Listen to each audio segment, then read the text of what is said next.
front of the page. Before we get started with that, I was given this book by someone who's not here tonight. Maybe I should wait. Well, no, I'm not going to wait. I'm going to go ahead and read this. They said they found some really interesting information in a book about the parables, and I thought, well, I'll read this and see what you all think about it.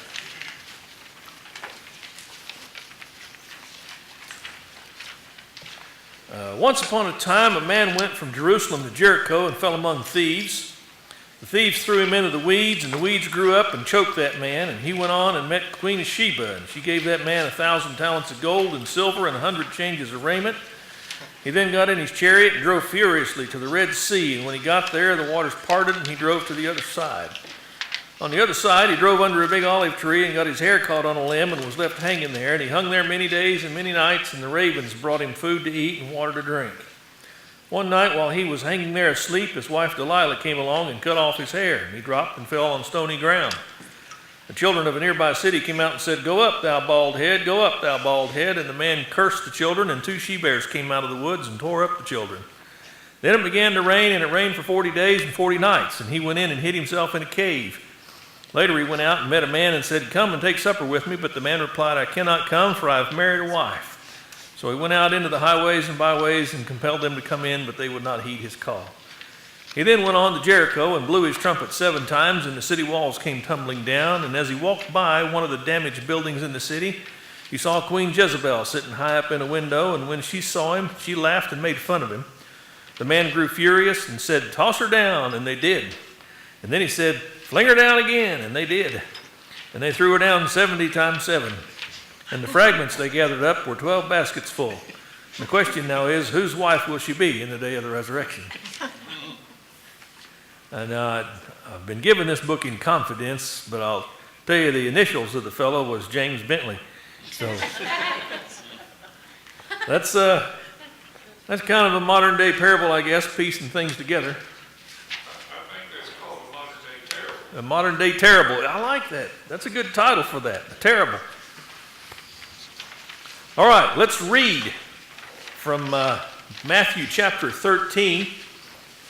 I'm going to need 4 readers. 1, Matthew 13, 24 to 27. Who will read that? 24 to 27. Come on now, let's not take up too much time. All right, Bob's got that. Boyd, you can read 28 to 30. And then the interpretation, 36 to 39. Who's got that? Carrie?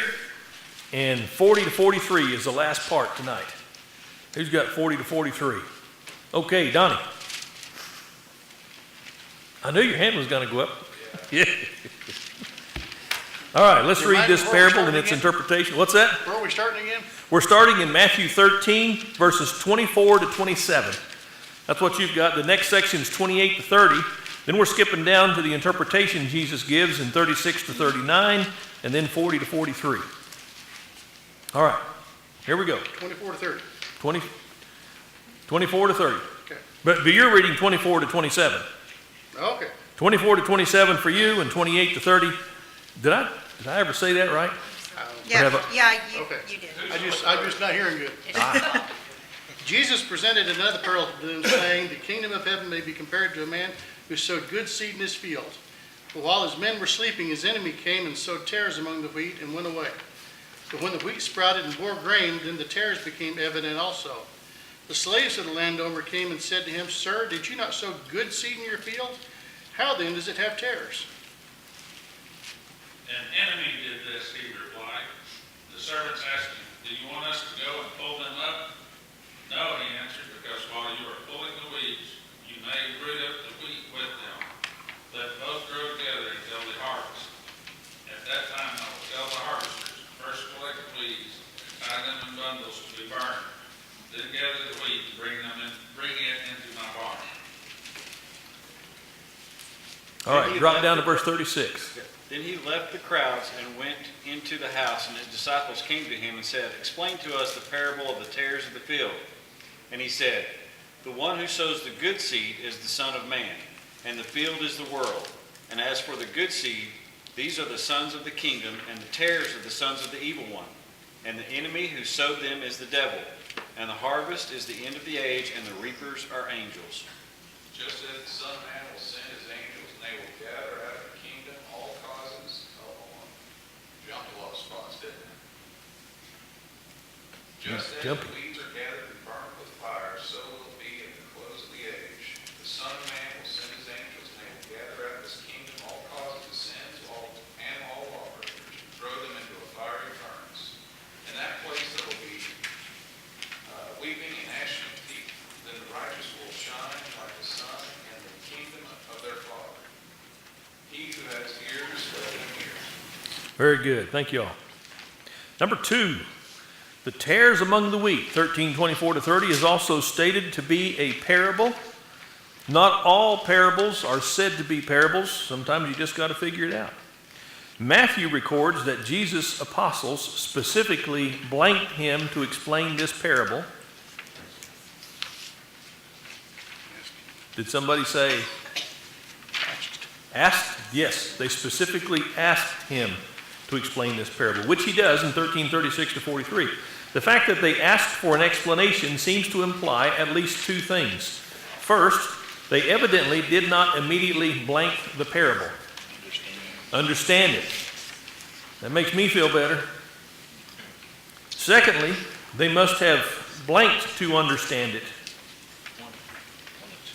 Desired or wanted to. They must have wanted to understand it, which in my estimation identifies them as men who have blanked to blank.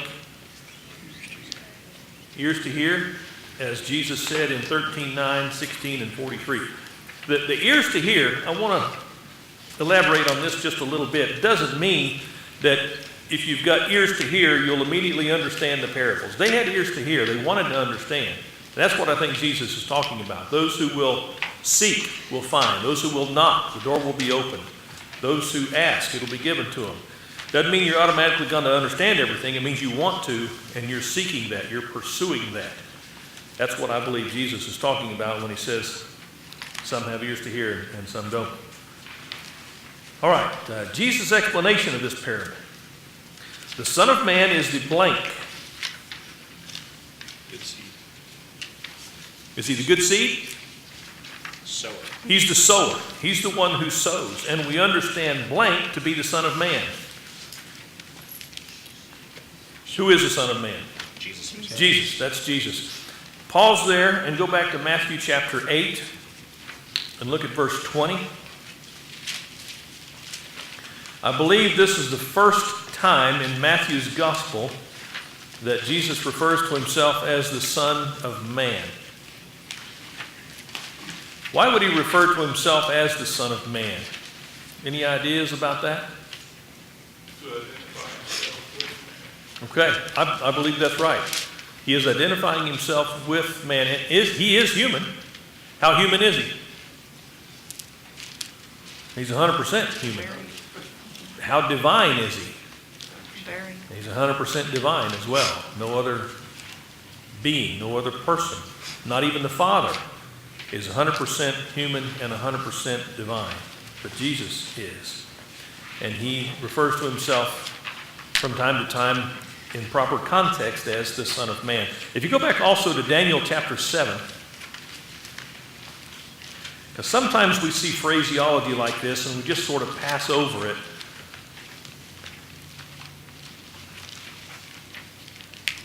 But when you think of Jesus as the one who sows the seed, that ought to picture in our minds, in the context of this parable, one who has authority. The seed comes from him. And so when we look at Daniel chapter 7, this is what we see. This is Daniel relating a dream that he had. Daniel chapter 7 and verse 13 said, I kept looking in the night visions, and behold, with the clouds of heaven, one like a son of man was coming. And he came up to the Ancient of Days and was presented before him. And to him was given dominion, glory, and a kingdom that all peoples, nations, and men of every language might serve him. His dominion is an everlasting dominion which will not pass away, and his kingdom one which will not be destroyed.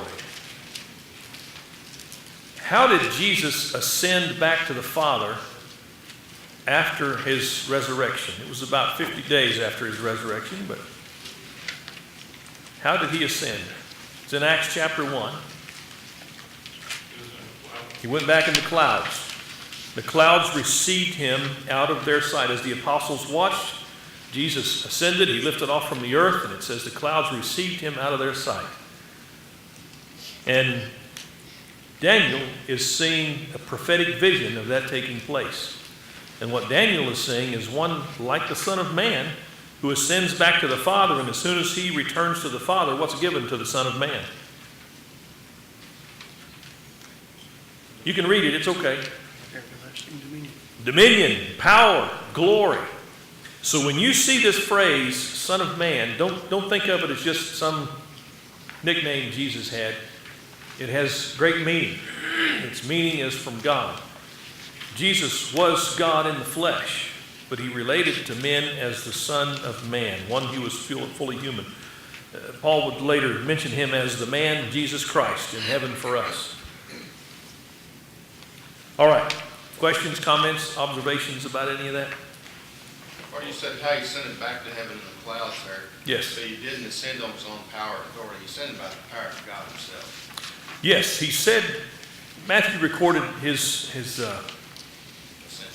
we call it the Great Commission. And Jesus said, all authority has been given to me. Someone had to give him authority. In 1 Corinthians 15, as a matter of fact, look at 1 Corinthians 15, because this ties in so very well with what we're looking at here. Sometimes we think of the parable and the kingdom and everything is limited to the gospel, but it's not at all. The whole point of God giving us the Bible is to show us how his kingdom would come and proliferate the earth and all of humanity. In 1 Corinthians 15, let's see. Verse 20, let's start there. 1 Corinthians 15:20.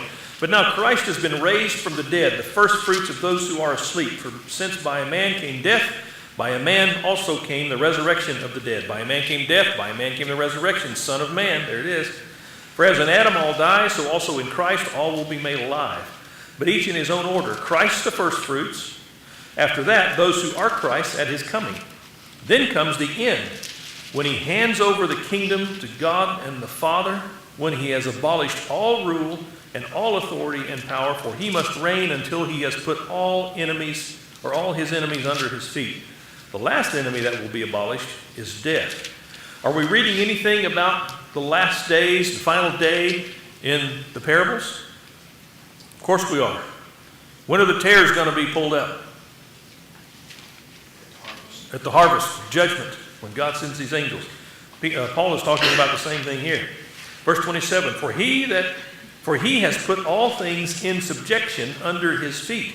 But when he says all things are put in subjection, it is evident that he is accepted who put all things in subjection to him. When all things are subjected to him, then the Son himself also will be subjected to the one who subjected all things to him, so that God may be all in all. All right. And this is what Paul has to say that ties right in perfectly with Jesus' teachings in the parables about the Son of Man receiving a kingdom and then eventually giving that kingdom back to God and everyone being in subjection to the Father. All right, back to our worksheet. The second check mark under number 2. The field in which he sows is the... What is the field? What does Jesus identify as the field? The world. Sows the seed in the world. The gospel goes out into all the world. The good seed, the wheat, 1325, represents the sons of the kingdom.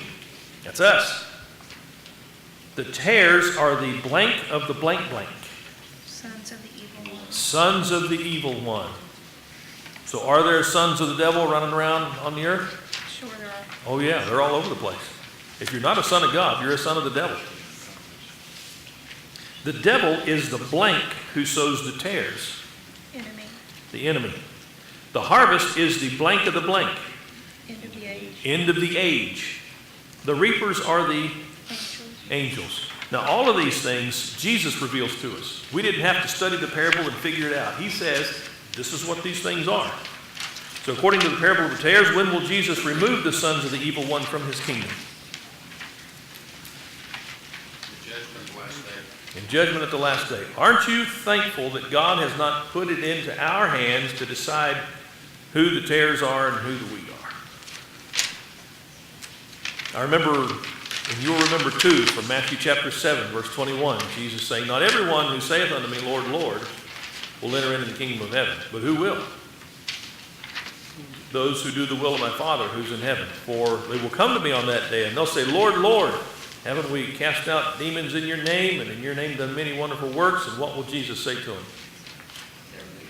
Depart from me, I never knew you, you workers of iniquity. Wow. All right. Back page. It's a back page night. Number 3, in Matthew 13, the phrase, the kingdom of heaven is like, or maybe compared to, occurs 6 times. I'm not going to make you count them, but I would encourage you to count them. In other words, you see that phrase, kingdom of heaven, 6 times, while additional references to the kingdom occur 6 times. So he's talking, this is parables of the kingdom. I'll let you go through the text and pick out those passages where he talks about each one of those different aspects. In addition, this is number 4. In addition to the parable of the sower and of the tares among the wheat, there are 5 other parables, 4 of which are given without blank. Explanation. So we got 5 other parables. One of those parables is given equipped with an explanation. The others are not. These parables are somewhat blank and seem to be blank in their content. And you could guess at this. What would you guess if you were to guess? I'm not going to guess. I could look stupid. So I would say the parables are somewhat shorter and seem to be simpler in their content. Since only one of these parables is accompanied with an explanation, we are surely safe to assume that Jesus blanked hearers, to be able to determine the meaning of the others for centuries to come. What would you put in that blank? Surely safe to assume that Jesus blanked readers to be able to determine the meaning of the others for centuries to come. Expected. Or expects, yes. In other words, these are 2,000-year-old parables. And I would like to have the benefit of the insight of somehow living in that culture in the first century, but we can't do that. We can't go back and live there. Don't let anybody tell you, oh, you can't understand the parables because you haven't lived in that culture. Well, no. Jesus gave us those parables, and he knew that for centuries to come, we would be able to understand them if we simply apply ourselves. If not, he would have given us the explanations. But he didn't. He gave us just enough explanations. It's like when you're in school and your teacher works a math problem and says, now let me work a couple of these for you to show you how this works, and then you're on your own with the rest of them. That's kind of how Jesus is doing with the parables. He teaches several parables and he gives us explanations. Interesting to me that the apostles asked for explanations. And then with those explanations, we can go ahead and figure out on our own what the other ones mean. Any observations, comments? All right, number 5, verses 31 and 32. It is pointed out in the parable of the blank blank that the seed is blank than all other seeds. Mustard seed. Mustard seed Smallest. is smallest. than all other seeds, but that it results in a fully grown tree that is blank than the rest of the plants in the garden. Bigger, larger. This parable is not to be confused with Jesus' statement about having blank the size of a mustard seed. Faith. That was not a parable, that was a statement. If you have faith as grain of a mustard seed, it's parabolic, but it wasn't really a parable. Even though there are parallel principles at work in both ideas. What point or points about the kingdom of heaven do you believe Jesus would have us learn from this parable? Mustard seed. You got a mustard seed, and all he says is mustard seed's the smallest of all seeds, but when you plant it, it results in a tree bigger than all the rest of the plants in the garden. Yes, Josh. Maybe it's humble beginnings. I mean, it started with a bunch of fishermen, a couple of hotheads, a guy who betrayed Jesus. I mean, a dirty tax collector. Right. It didn't start with much, but now we've got millions of us all over the world. Exactly. Because there was life in the seed. And the life wasn't in the apostles. As we're studying 2 Corinthians, how did Paul refer to those who have the gospel? You remember earthen vessels, clay pots, clay jars, got a treasure, and this treasure is in earthen vessels, and Jesus is talking about this seed. And what keeps the kingdom going? What's people passing on the word, passing on the gospel? We could say it's the Bible, but the whole point of Jesus teaching the church is, like Paul told Timothy, the things that I have taught you, teach those to faithful men who will be able to teach others also. This self-perpetuating idea and practice that Jesus built into his kingdom, that everybody who's part of the kingdom keeps telling others about it. And it just keeps growing and growing and growing. Constantly. What other parallels? Anything?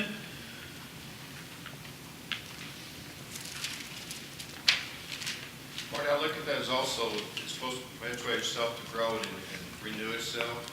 Okay. But if you don't spread it, if you don't plant it, what does it do? It dies.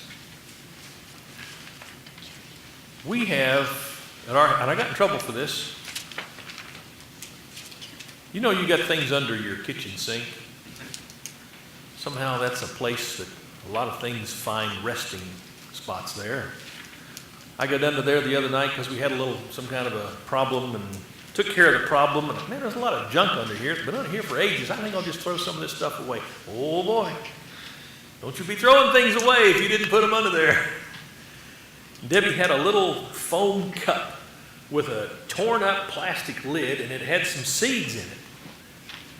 And I just thought, well, that can't be anything important stuck under here. So I just set them in the trash can. And in the back of my mind, I'm saying, just set them in there and then go ask her, hey, what about those seeds under the sink? And sure enough, she wanted to keep those. I don't even know what they're for. She didn't even explain to me. Didn't have to. She wanted to keep them, pull them out. But there are some seeds under there, and in those seeds is the potential for life. Are they going to do anything under the sink? They will not do anything under the sink except gather dust. Those seeds have to be planted. But when those seeds are planted, that's when the life takes place. You and I, going back to 2 Corinthians, are clay pots that have a treasure inside. And that treasure is the seed of the kingdom. The more people we tell, the more potential there is for that seed to be planted in good ground and for it to bring forth life. And if we don't tell anybody, well, it's just a cup of seeds under the sink. Not going to do much any good for anybody except us. So I encourage you, as I encourage myself, keep telling people, keep talking about the kingdom, about the aspects of the kingdom. And it doesn't have to be the full-blown message of the church and salvation. It might just be some little aspect of it, and somebody hears what you're saying. Well, that sounds reasonable and good. Where are you coming from with this? And then you open the door to talk about a lot of other aspects of the kingdom, all the other aspects of the kingdom, if they're good ground, if they've got ears to hear. And if they have ears to hear, you're not going to have any problem. And if they don't have ears to hear, you'll never get it through to them anyway. Did Jesus have any people he didn't convert? As I recall, they crucified him. So never get discouraged. All right, number 6, 1333. Jesus here says that the kingdom of heaven is like leaven. He tells of a woman who blank some leaven. He says hid. She rolled it into the dough. She hid some leaven in how much flour? 3 measures. Some translations say 3 pecks. What is a peck? Anybody know?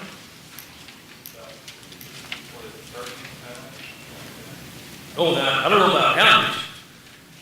You've seen a bushel basket. How many pecks does it take to make a bushel? 6. Is it 6 or is it 4? Okay, here's your research question for next week. What's that? I was running my scales. It's either 4 or 6. Okay. Depends on how big there's 3. I usually go 4 quarts to the gallon. Right. That was one of the things we had to learn in school, you know. Right, yeah. Back when, And 2, bushel and a peck and a hug around the neck. I remember that. yeah. My mom used to sing that all the time. A bushel is a bushel basket, or that's in my mind, I picture a bushel takes 4, it may be 4 packs to a bushel. Well, Bob looks like he's got some authoritative And then information. All right, Bob and Donald. Media says 4. 4 pecks. 4 Okay. pecks make a 8 bushel. quarts. 8 quarts in a peck, so that's 2 gallons in a peck. 4 pecks in a bushel. Thanks, Bob, for giving us a measurement we don't understand. In other I words, understand quarts, I don't know about this peck. this was a substantial amount of flour. This woman was making some bread. Most recipes today, when you're making cake or making bread, whatever, how much flour does it say to put in? Maybe 2 cups. If it's a big recipe, maybe 4 cups. This woman's putting it in 3/4 of a bushel. So she's leavening some dough to make some bread. If you go back and read, it's Genesis 12, where Abraham received God, but he didn't know it was God. It was God and 2 other angels in the form of, they were all 3 in the form of men. He saw them. He said, come on in, I'm going to fix you all a meal. And he goes to Sarah and says, we need to fix a meal for these guys. And I forget how much flour she prepares, but it's a lot. And it's as if she's preparing a meal, not just for these guys, but for the whole family to have together, because it's a lot of flour. So Jesus, I'm sure like all the rest of the folks, have seen women preparing bread. They didn't go to the store and buy it, they had to fix it. So they've seen this. This is not an unusual thing or picture for them. She's got 3 pecks of flour. She hides leaven in it, and what happens? Evidently, they had large families too, I'm sure they did. and slaves, everything. They They had to feed everybody. had to feed everybody. Everybody's got to eat. What happened when she put that leaven in the flour? It made it all leavened. It spread. It permeated. How is that like the kingdom?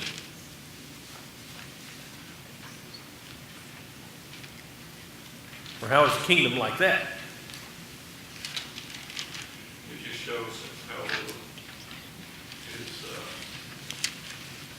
becomes a lot. It doesn't matter how little it is. Right. But But we have to remember now, I'm telling you about my experience. okay. As a child, I always watched my grandmother make bread. You didn't make bread every day. You made bread once a week. Okay. But you don't go get the yeast. You had some leaven or yeast that was in a bowl. You kept it in a wooden bowl and you kept it covered with flour. So when you made your biscuits, you always left a little bit of that yeast in the bowl, covered in flour. So when you went back to make your next batch of biscuits, it will still have the baking powder in it, so to speak. It's going to make it rise. Okay. Yeah, it has the bacteria. Right. Thank you. It has that bacteria still in it. So anything that you influence as a Christian will remain influence. It doesn't go away from you, but it goes out from you, and it affects everybody else. But That's right. we always have that big question: what am I doing any good as a Christian? Am I really effective? Am I doing something that's really changing the kingdom? And these are questions that he answers right there. Whatever you do will always affect the kingdom if you do it and keep God's will. So because you are like leaven, that what you touch, you will have an influence on. That's right. So be good, don't steal, don't lie. All these things are going to have an effect on those around you in the world. There are influences of which we are conscious. You can probably think of a few people right now, maybe just one, but you can think of at least one person, I'm sure, who has really done you a lot of good and set a wonderful example for you, and you've learned a lot from them. But this is someone you've never gone to personally and said, I really appreciate you because you have done this for me. I don't know how many people there are in my life that I've thought, I need to go tell them sometime. Don't worry about it. Yeah, okay, well, hey, just consider yourself alerted. We'll talk to Donnie later. But I know when you think about it, there's a lot of people in your life, like I've thought about people who were friends of my parents. We didn't even have much of a relationship except that I was the child of my mom and dad. And I remember seeing their interactions with them and how they behaved as such wonderful, adult, mature people. I don't know about you, but when I was 5 or 6, I could not imagine adults fighting or having an argument because it just wasn't a part of my life. And so when I see people behaving like that, that means something to me. Go tell some of those people. Might be a good thing. But what I'm saying is, they don't know they're having an impact in your life. Like Bud's talking about, they're the leaven, it goes out into all the dough. And when we behave as Christians, we are the lights of the world. We are the salt of the world. We're cities set on hill. We don't even know who's looking at us. We don't even know who's learning. We don't even know who's growing. We don't even know who's being encouraged. We don't even know who's going to hang on one more day because they saw us, they saw you, they saw me living out Christ in our lives. And they said, that's good. I can keep going because of them, because of who they are. Maybe it's because of something they said or something they did. But that's the way we are in Christ. The leaven. And this leaven, the only reason we're like that is because we've heard the gospel of the kingdom. That's what this is all about. This kingdom that Daniel saw the Son of Man receive from God is the kingdom that is spreading every time you and I behave like God's people. Amen. That's what happens. We behave like Christians, and that kingdom just keeps spreading and spreading and spreading. And somebody says, wow, where's the seat of power in the kingdom? Well, it's in your heart. You put the seed in your heart, and it'll change your heart, and that's where the power is. Of course, we know the power is from heaven, but it's working here every single day. The way we speak to our spouses, the way we speak to our children, the way we interact in our families, the way we go to work and we give 100%, the way we talk to people at the cash register at Walmart and the grocery store, the way we interact with a waiter at a restaurant. All of these things are expressions of the kingdom of God. And if they're not, we need to take stock and change. We need to repent. That's how powerful and permeating the kingdom is. Questions, observations, comments, anything? All right. Number 7, 1344. Jesus wants us to understand how the kingdom of God is like a blank that is hidden in a field. Treasure. What anxieties might one experience upon finding a treasure in a field?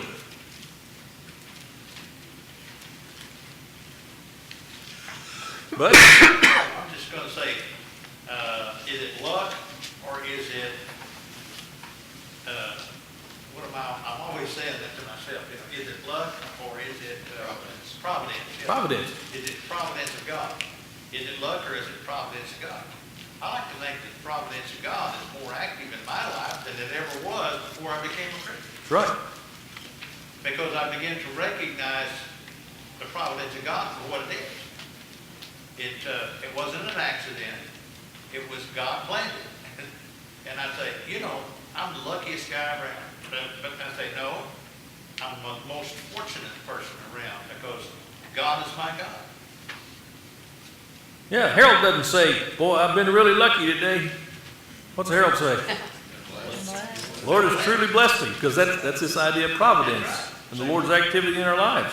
So, how many of you have ever gone to a department store and you saw an item that you wanted to get, but you weren't sure, maybe you didn't have the money at the time, didn't have your wallet or whatever, and so you put it back behind some other things, so nobody else would see it and buy it. Have anybody else ever done that? I've done that. Matter of fact, last week I found something evidently somebody had put back. Oh man, I might just get that. That's important to somebody else. That's going to be important to me. Whatever. Hey, Marty? Yes. You talk about something that affects other people's lives. I was at a grocery store and I had one item to buy. And a lady, she had 6 or 8 or 10 items to buy. And she had a little kid with her. And she said, why don't you go on in front of me?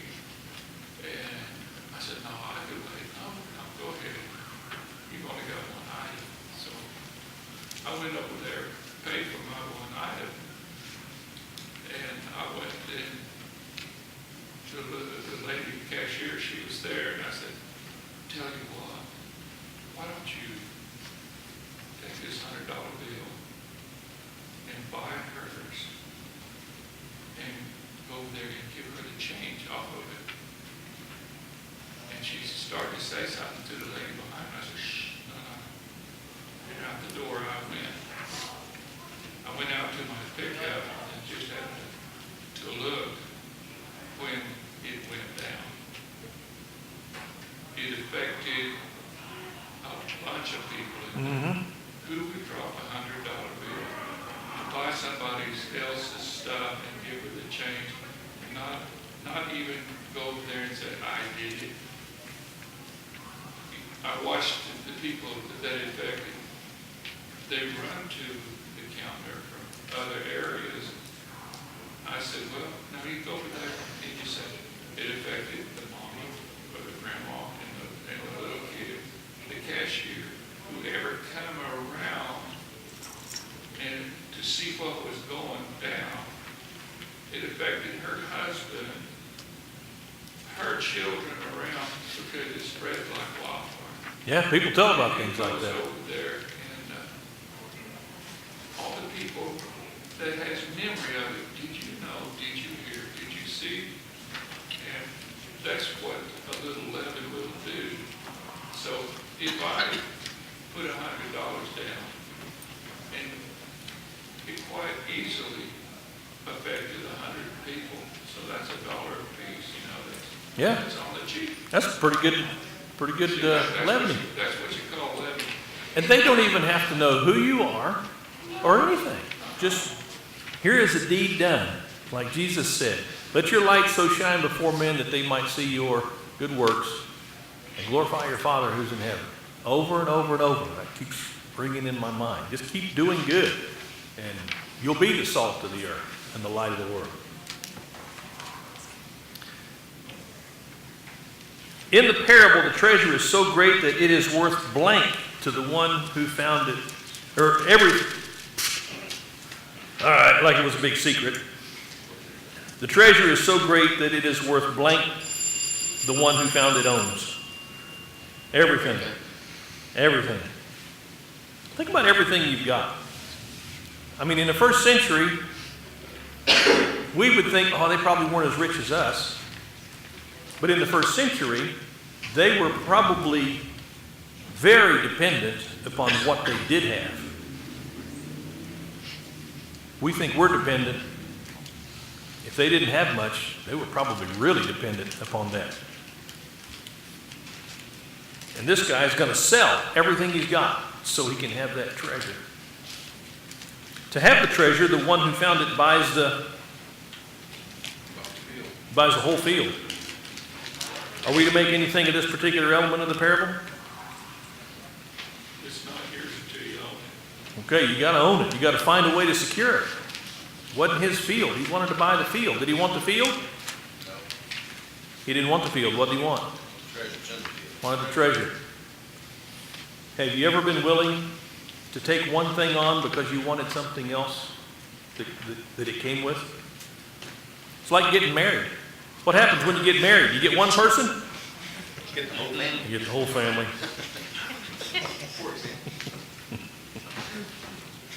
I love marriage jokes. The reason I think there are so many is because we know marriage is a good thing, so we can joke about it and not have any qualms. But you do get the whole family when you get married.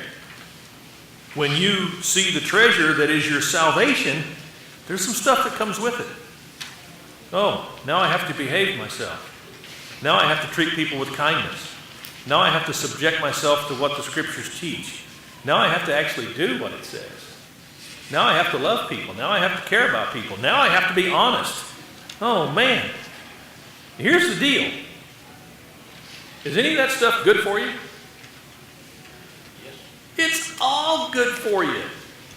It's like when you sign yourself over to one of these trainers, and this trainer says, all right, you're going to do this many push-ups, this many sit-ups, this many runs, you're going to do this. And if the person knows what they're talking about, they're also going to get you on some nutrition. This is what you're going to eat. This is what you're not going to eat. How much of that stuff do you want to do? Probably a lot of it you don't. But do you want the end result? And once you start on a health regimen, does it generally pay off? Oh yeah. Sometimes all you have to do is quit drinking soda and start drinking water. And in a week or so, wow, I feel better. Sometimes that's all you need to do, start and realize, hey, this is good. It's the same with the gospel. You start doing the things that Jesus teaches you to do, you'll sleep better at night. You'll live better during the day, you'll sleep better at night. Everything comes out better when you do it the way Jesus taught us to do it. Number 8. Rather than a treasure in a field, this parable likens God's kingdom to a blank. Pearl, pearl, pearl, don't give your love to Earl. Y'all ever watch Beverly Hillbillies? Lester Flatt, Earl Scruggs? Oh, no. Seen many pearls. Yeah. Howdy. This particular pearl is distinguished from all others by its value. It has great value. What do we see happening in this parable that is parallel with what happened in that of the treasure found in the field? These guys are selling everything they've got to have the treasure, selling everything they've got to have the pearl. Even bought the field, didn't want the field, just had to get the field so he could have the treasure. But it's okay, I'll take the field just so I can have that treasure. I'll buy the pearl. That's what I'm looking for. What distinction could be observed between the finder of the treasure and the finder of the pearl, and how may this be significant? What's different between the two guys? They both sold everything you could get. Okay, that's the same, but what's different about it? One bought the treasure, one bought the field. True. One guy was looking for a pearl. Do you think that guy that found the treasure in the field was looking for the treasure in the field? Sounds like you just stumbled up on it. Sounds to me like he just stumbled upon it. Oh, there's a treasure here. I got to buy this field. He wasn't going to buy that field before he found the treasure, but now that he's found the treasure, I got to buy this field. So, all right, we got one more left. The kingdom apparently has fish of blank blank. Every kind. Some are blank and some are not. Good or bad. At the blank of the age, God's angels will separate them and throw the bad fish into a... At the end of the age, bad ones are going into a furnace. All right, so if you see, what's that fishy smell? Oh, that sinner is burning in hell. Well, according to the parable. Thank you all for your presence.